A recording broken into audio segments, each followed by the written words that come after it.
Hi, everyone. Welcome. It's so good to see you on this no-code webinar. As you might know, no-code secures citizen development on several platforms, but today it is all about Microsoft Power Platform, as you know, an extremely popular platform. And I think that's maybe why we actually doubled the number of attendees this time. So a huge interest here. In this webinar, we will share insight that can help you to navigate the vulnerabilities, and we talk about the external attack surface created by Power Apps, Power Automation, and reports. So while people are still logging on, so I would say, please, let's do the housekeeping for now. So we can do that right now. For those who do not know me, I'm Ursula. I lead no-codes marketing. After the webinar, I'm the one you can turn to if you need any help. You can also send me questions during the webinar. Most important, submit your question for the question and answer part at the end of the webinar. This is exactly why we are doing these webinars. So, and even if you drop off, that can happen, I know. Still submit your questions. And why? Because we are going to record the webinar and we will try to answer all the questions and you can listen to the answer afterwards. So, and I hope that the recording will be available by tomorrow. So now there is a surprise. Only a few of you know. So this is something I usually don't do. I really like it when people come together over a shared interest and for no other reason.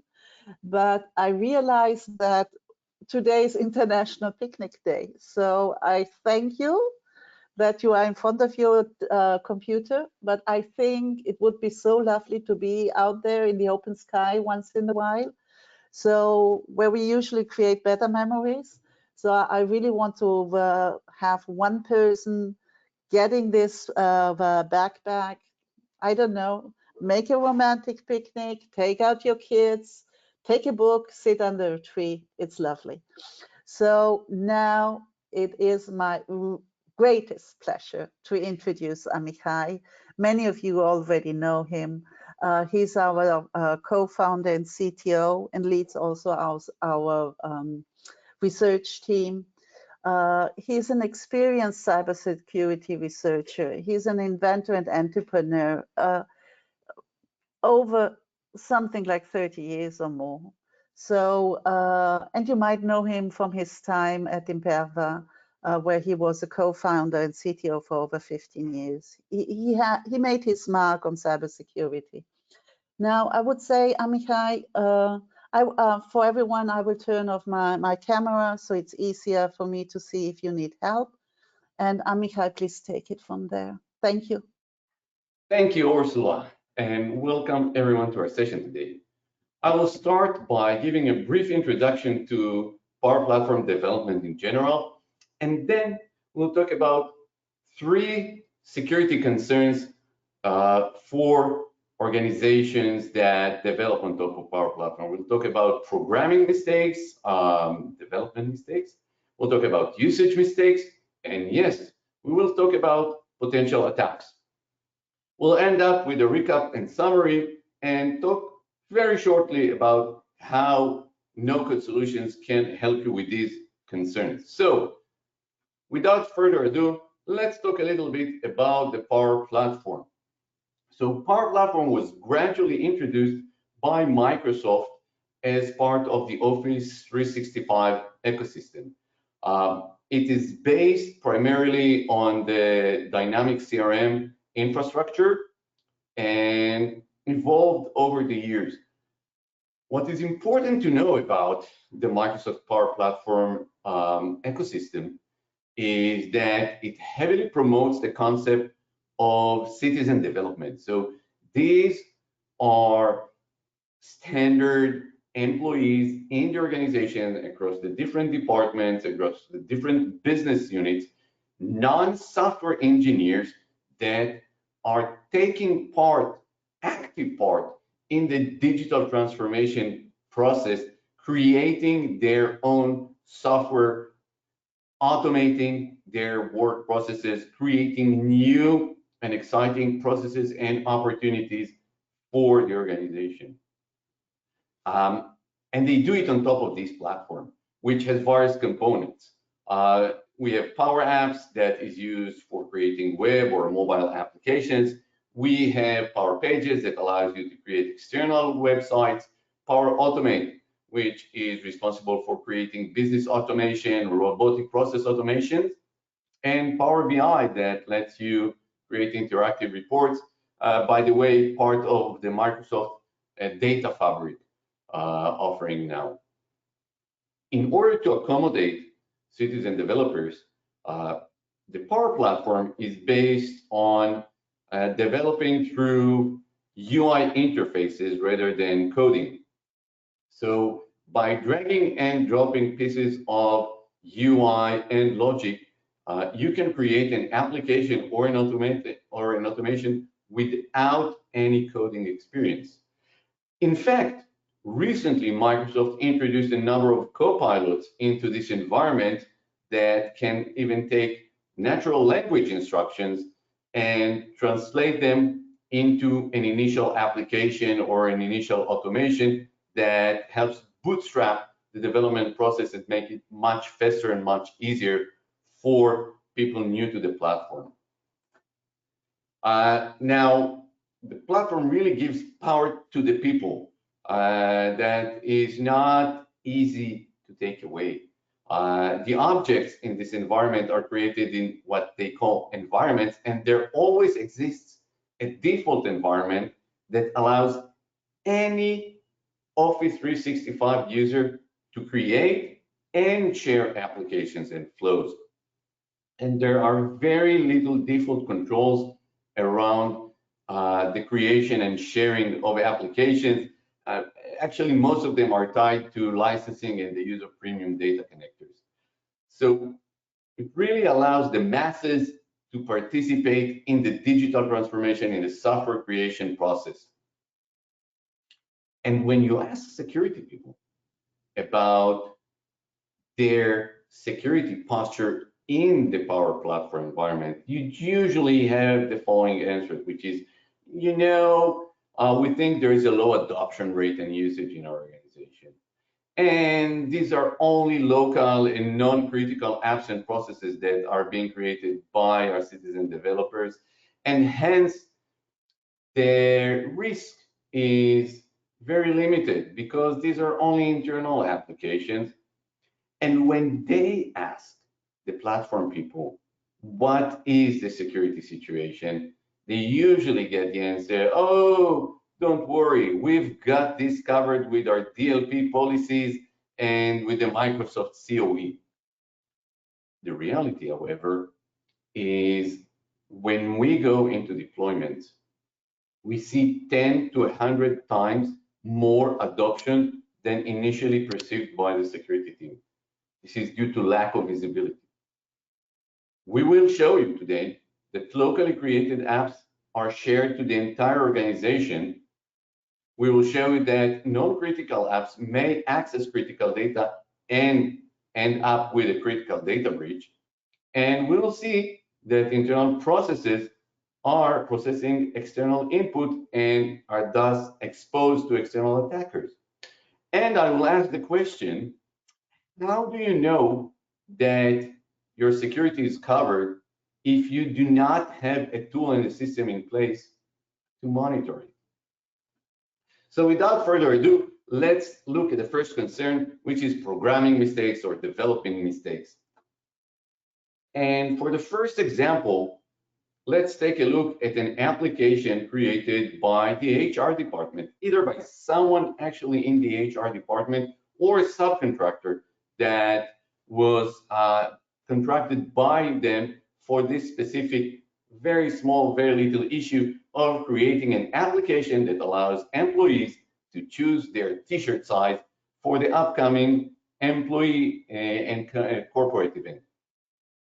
Very simple application built using standard templates and wizard from Microsoft, accessing the employees table and actually only displaying a single record for the person who's running the application and showing only the minimum required details of the employees in order to be able to identify and then select the t-shirt size. So almost no work done with the application. It takes 5 minutes to create, publish, and then, of course, share with all the employees in the organization, including Mr. John Smith here, who's now running the application. He's seeing his data, but instead of just choosing his t-shirt size, he will now go and open the built-in developer tools in the Chrome browser. And using these tools, he will now look up the specific request, the specific API call that retrieves data from the servers to the application. John quickly finds this API call, and what he will do now, he will copy this API call and use it with another simple tool called Postman, which is used by developers to help them accelerate API development process. Now, John will paste the API call here, and what you see is that when the API call is executed, we see John's data coming back from the server, and we can see that only very limited details about John are exposed by this API call. His salary, for example, is not here. Now, if we continue with this, John is now going to dive into the details of this API call, and he finds out that in this API call, there is a constraint and a filter that limits the retrieval of data to only his data. So let's remove that filter, let's remove the constraint and resend that API call. And this time we'll see that we received the data for all employees, and we have received more information such as the salary. Why? Because by default, when you create this type of Power Apps application on top of the Power Platform, constraints and data restrictions and data filtering happens on the client side rather than on the server side, allowing everyone with access to the application to bypass those restrictions. So we've seen two things now. We've seen that a local app quickly turned into an enterprise global app. And we've seen that this non-critical application, and it's non-critical, exposes critical data and clearly putting their organization at a high compliance and data leakage risk. So the question now is, can we fix it? And the answer is yes, we can. And the idea behind fixing it, again, this is something that every seasoned software engineer knows, is to move the restrictions to the server side rather than the client side. And in order to do that, I'm creating two very simple flows in the Power Platform. One flow is retrieving employee data. The other flow is making an update to the t-shirt size. And what you can see here, that the restriction inside the query is depending on another action within the flow that retrieves the true identity in the server side of the person who invoked the application and therefore invoked the flow. So there is no way for an employee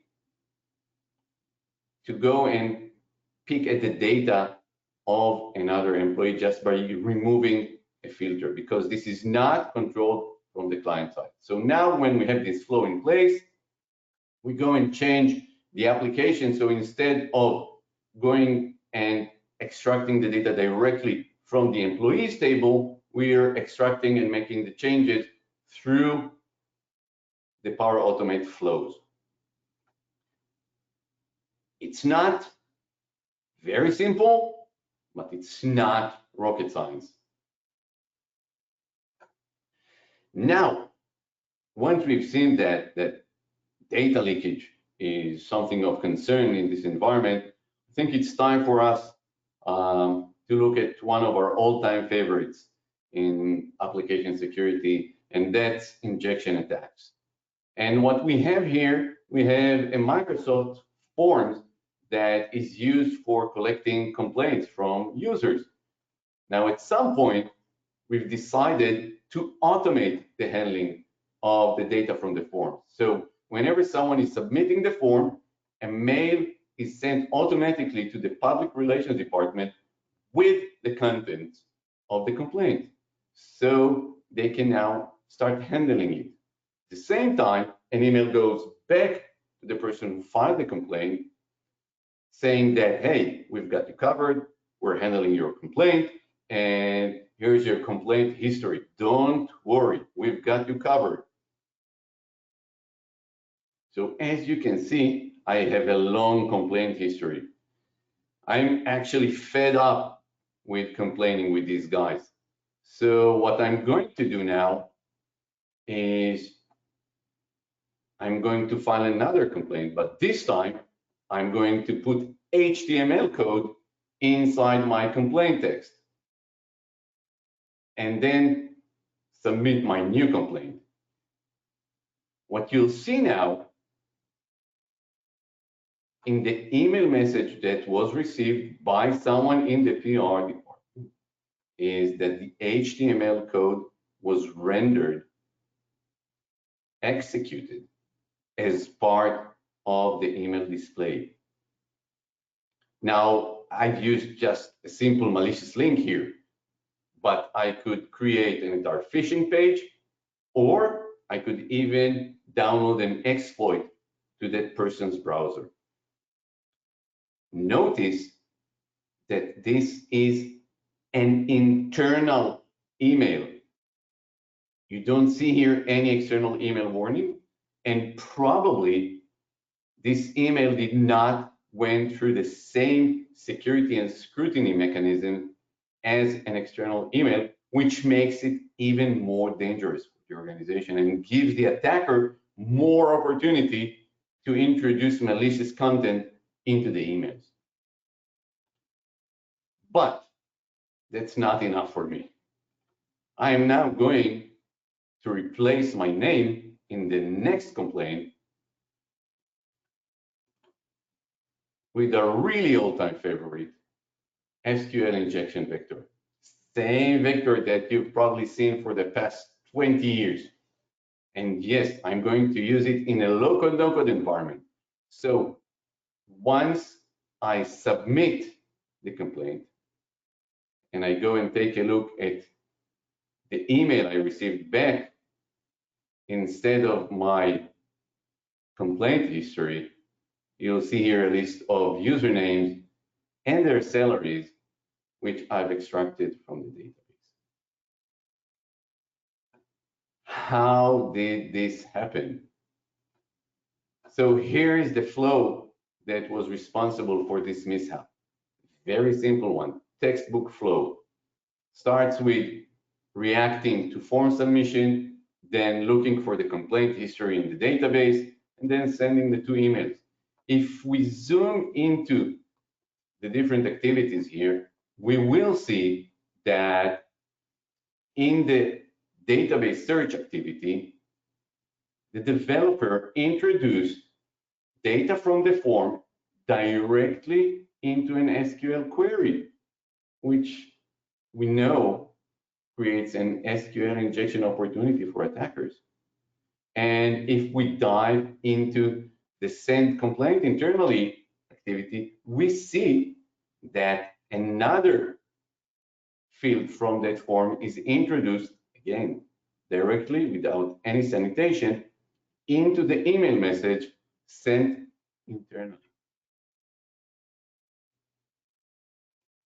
So an internal automation turns out to be an external attack surface. And that's not the only way that I can turn an internal flow into an external attack surface. The usual suspects are web forms and emails and social media posts, but actually any outsider provided content, customer provided content, partner provided content that is processed by the flow is external attack surface, even if that information went through a database before that. Just to give you some figures, we've been introduced into an environment where there were 50,000 different flows, 5,000 of which were exposed to external attackers one way or another. So this is the size of your external attack surface in the Power Platform. Now that we've gone through a couple of development mistakes, let's see how we can fix them. So with SQL injection, we all know what needs to be done. In order to mitigate SQL injection, you need to work with parameterized queries, or what used to be known as prepared statements.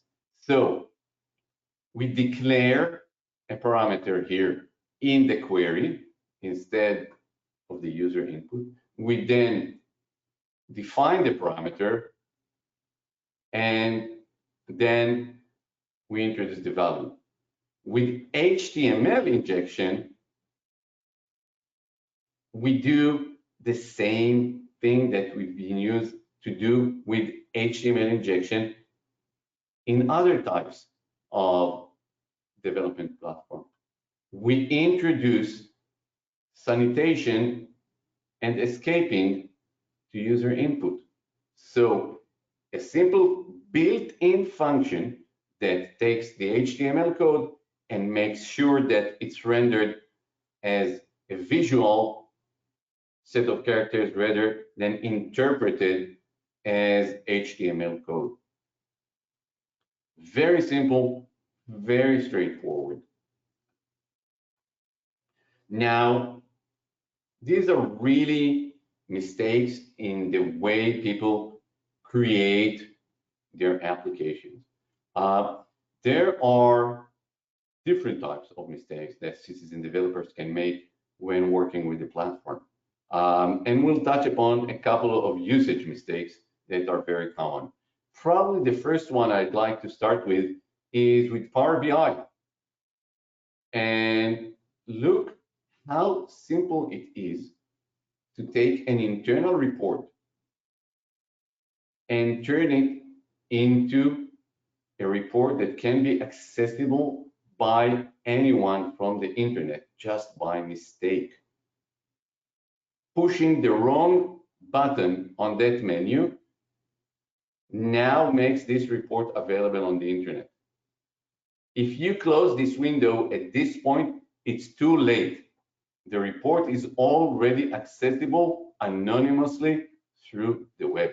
And anyone who owns this, who gets their hand on this URL here, can access that report.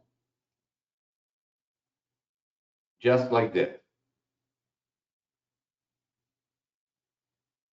How big is the problem, you're asking yourself? Well, don't ask yourself. Ask Google. It's that simple to find these reports that are exposed to the web. By the thousands, by the millions.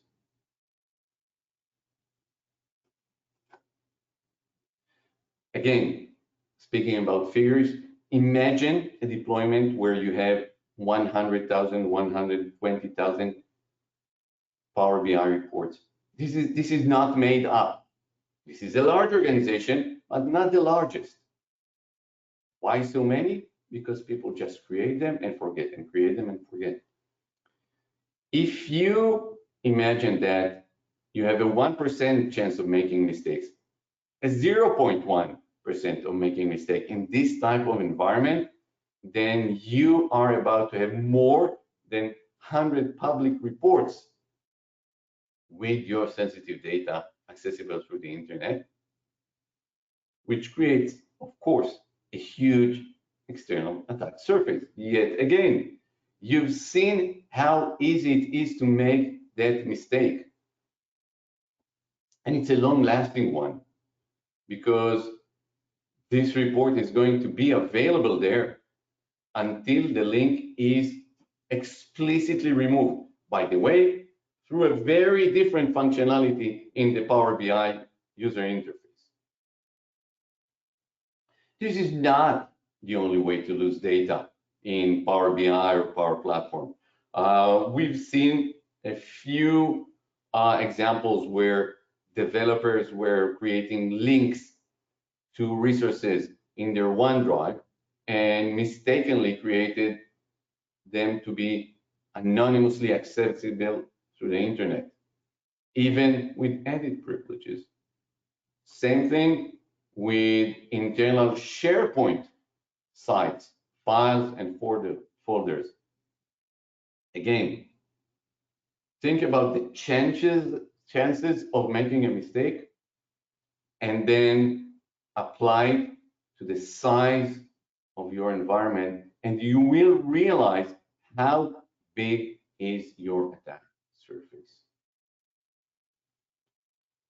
So far, we've talked about mistakes, but what about actual intent? What about attackers? Can attackers turn my Power Platform environment into their malware playground? And the answer is yes. In order to prove that, we asked a couple of computer science students to create for us a Power malware. So a malware, full functional, that has a dropper, a loader, and performs malicious activities such as lateral movement, data theft, ransomware in terms of data encryption, and does that on and on and on. They came up with this very nice framework where you have this seemingly innocuous application that helps you set up your environment when you go on vacation. If you only open this application,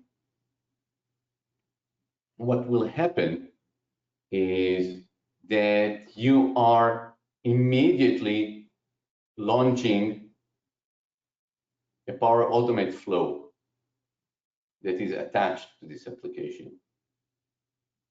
And this Power Automate flow has a number of interesting functionalities. First one, of course, is to get the list of users that you know and send it to a command control center.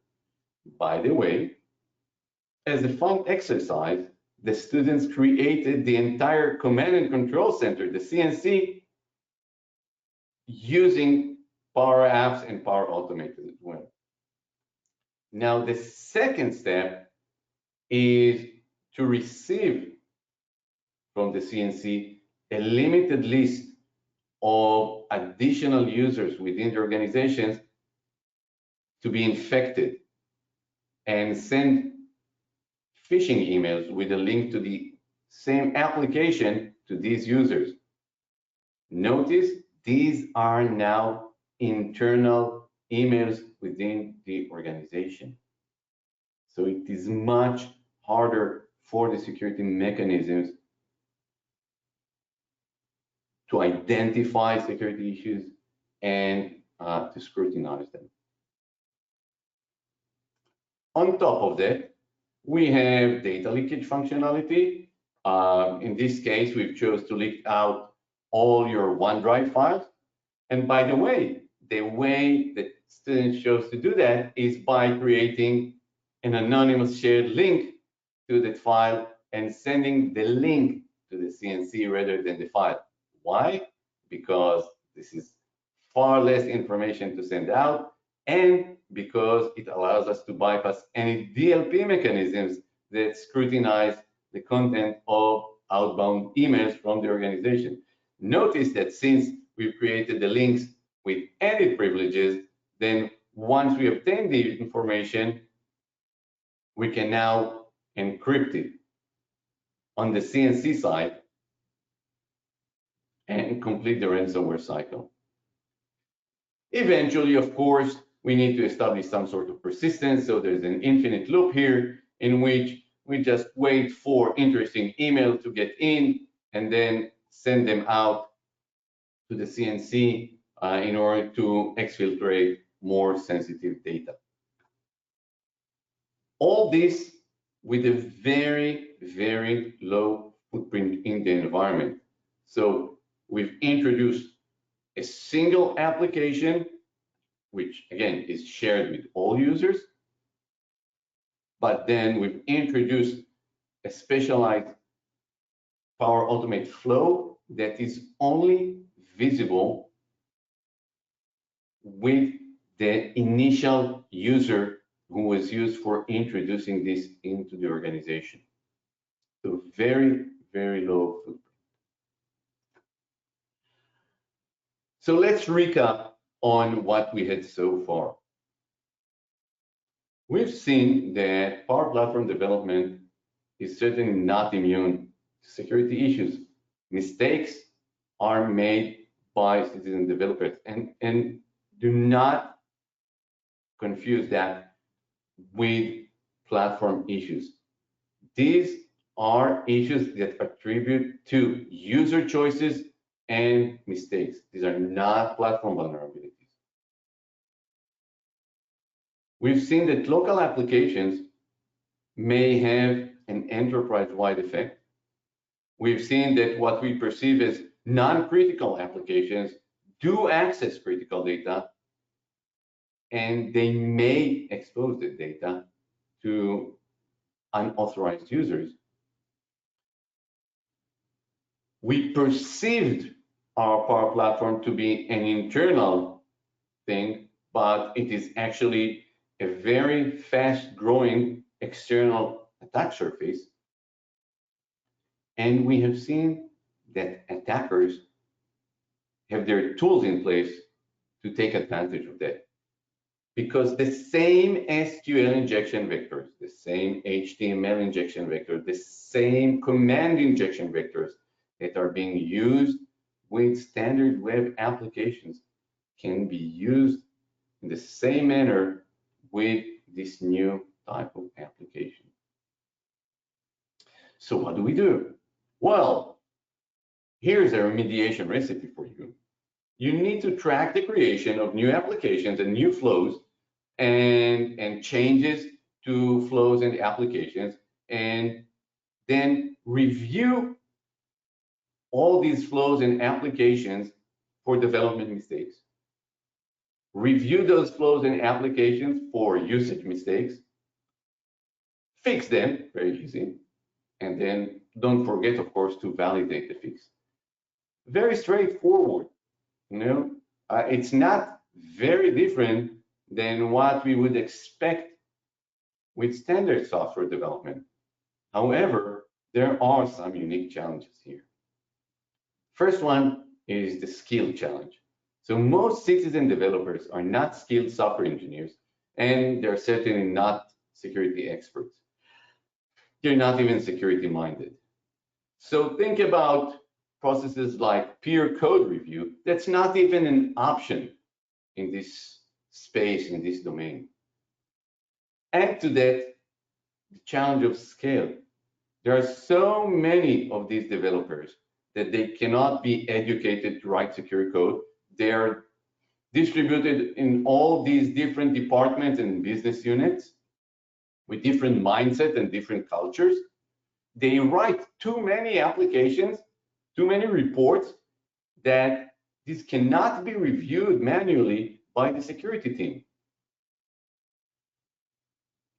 And now comes the speed challenge.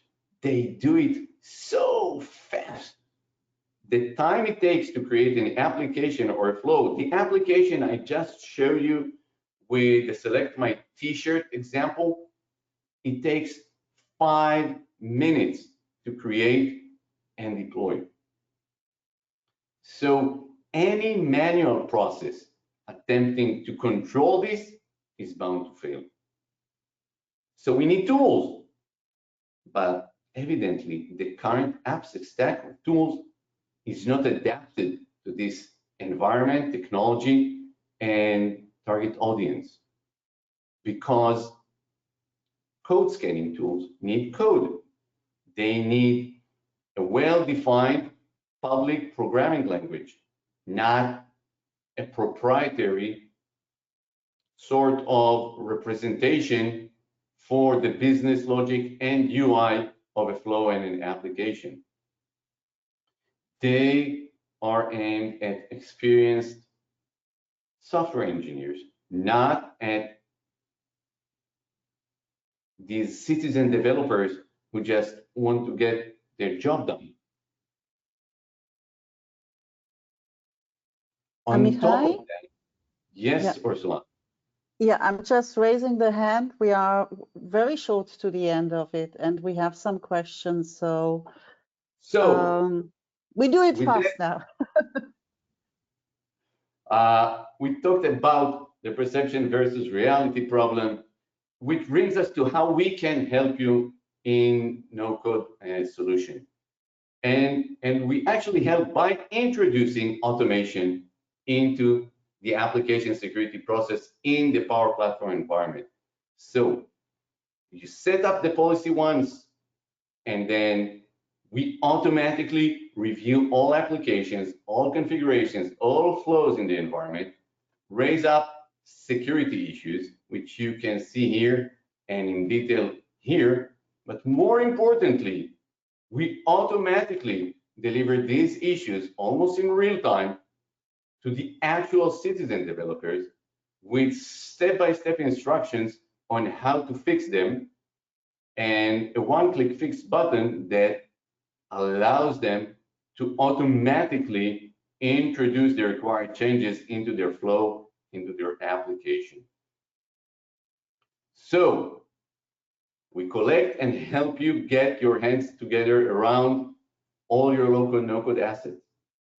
We automatically detect vulnerabilities and malicious activity, and we let you mitigate the security issues in a distributed way by shifting left to the citizen developers. Thank you. Okay, let's go into the question and answer sessions. So Scene is asking, Amichai, you showed that you can accidentally publish to the internet and allow anonymous access to Power BI. Do you know if that option can be turned off in an enterprise? So yeah, actually, yes, there is a way for the platform administrator to turn this option off for the entire organization, which is good. But once you have released it, even for a single user, then you lost control, which is usually the case because there are some reports that need to go public. In which case you need something that constantly scans your environment and alarms and alerts whenever a new report becomes public. Okay, thank you, Amichai. Jonathan is asking, my understanding is, as an administrator, I cannot get good visibility into the user flow, apps, and so on. They must actually be shared with me in order to be able to audit them. Is that the case, or is there a way I can get that insight without engaging the citizen developers? So there is no magic here. If we are able to analyze the flows and applications, then you as an administrator can probably do so as well. There are two challenges here. One is that you can obtain this information through specialized APIs that exist in the Power Platform, but not through a decent user interface. So as an administrator, you will have to use command line tools to extract the information and then somehow bring it back to some format that you can analyze. This is the first challenge. The second challenge is, even if you decided to do that, there are just too many of them for you to analyze manually. Okay, thank you ever so much. I see I'm a little bit ghosty right now. I will change that later on. Kritika is asking, how do you ensure the issues no-code mitigates are sustainable? For example, the clients can rectify and prevent those issues from happening again and again and again. So whenever we detect an issue and someone presumably fixes it, either manually or using our one fix button, we will validate that fix. That's easy. How do we make sure that the same issue is not reintroduced in the future, or that the same citizen developer does not repeat the same mistake in the future? I can guarantee that he will make the same mistake. We've touched upon that. It is very difficult to educate professional software engineers. It is virtually impossible to educate all your citizen developers to be security minded and security aware. This is why you need a solution that constantly reviews and scans all new applications, all new flows, and all the changes in your system. Thank you, Amichai. Gabriel is asking if the Microsoft Power Platform is more problematic than other low-code development platforms. I'll repeat what I said as part of my summary. These are not platform vulnerabilities. These are choices and mistakes by the citizen developers themselves. And the same mistakes, the same type of mistakes happen with other local no-code platforms. I have similar demos, the same exact ones, on top of other prominent platforms such as UiPath and ServiceNow App Engine and so on and so forth. So same users, same mistakes. Thank you. Thank you, Amichai. Roberto is asking, he also says, thanks for all the tips. His organizations are a heavy user of the Power Platform, and he feels they have a huge amount of apps accumulated over the last 2 years. And he's asking how to tackle this amount. If you see any priorities, how to face these amounts of apps. So you're right, Roberto. You've probably accumulated a huge security debt in your environment by now. And I think there are a couple of general tips. One of the things you'll see is many, I'd say, users that are no longer active in your platform, that are no longer part of your organization by now. But their user identity and everything that they've created is left behind. So what I usually suggest people do is clean up all those inactive users and their respective applications and flows, even before looking into vulnerabilities, because there's no point in fixing a vulnerability in an application that was created by someone who left the organization and is not shared with anyone anymore. So usually I start by cleaning up users and then stale applications, flows that are not being used and not being shared. Definitely clean up any data connections that are left behind, and then start going through whatever other vulnerabilities and mistakes you find according to a standardized scoring method like CVSS. For example, in our system, we use the CVSS standard for providing a severity score to each issue, and then we're augmenting that with the temporal and environmental data to create a priority score to help you go through the issues in a reasonable way. Mm-hmm. Thank you, Amichai. Yeah, Jonathan is sending through another question. During the demo, we saw data leakage via the Power BI, directly via Power BI, rather than just, sorry, someone that jumped now. Where's that question? Sorry. Rather than via the Power Platform flow. Does no-code provide coverage for publicly accessible resources for Power BI, OneDrive, SharePoint, etc.? Yes, certainly. One of the things that we do is we constantly scan all your objects to find out those that for some reason are public on the internet, or according to our organization policy, that are shared with a large audience, such as all the organization or large groups within the organization. Shall we go on, or let's close here? We still have questions. I'm sorry. We have questions to the software as such.